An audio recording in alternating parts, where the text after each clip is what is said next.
Hello viewers, welcome to my channel. இன்றைக்கி வீட் கிராஸோட அறுவடையை பார்த்துட்டு அதை ஜூஸாக எப்படி பண்ணுறதுங்கிறத பார்க்கலாம்.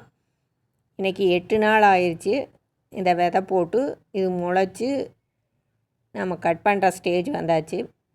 8 நாள் வரைக்கும் தான் இதை விடணுங்க. அதுக்கு மேலே இதை கட் பண்ணிடணும். இதை கட் பண்ணி ஒரு 10 நாள் வரைக்கும் ஃப்ரிட்ஜில் வச்சு யூஸ் பண்ணிக்கலாம்.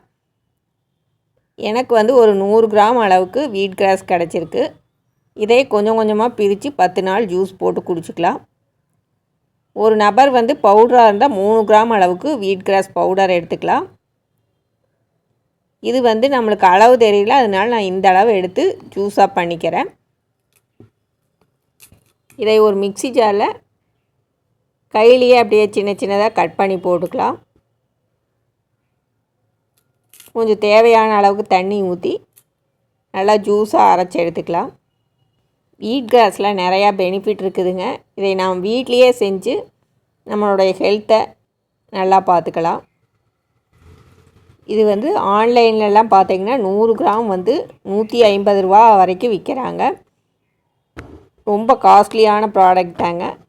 அது நம்ம வீட்லேயே இந்த மாதிரி செஞ்சு நம்மளுடைய வீட்டு யூஸுக்கு பயன்படுத்திக்கலாம். இப்போ இதை அரைச்சாச்சு. இதை அப்படியே ஸ்ட்ரெயின் பண்ணி டம்ளரில் ஊற்றிக்கலாம். இதில் குளோரோஃபில் அதிகமாக இருக்கிறதுனால நல்லா க்ரீனியாக தெரியும் பாருங்கள். இந்த அளவு க்ரீனாக இருந்தால் தான் அது நேச்சுரலான ப்ராடக்ட்டு. இப்போ இந்த ஜூஸை குடிச்சு பார்த்தலாம்.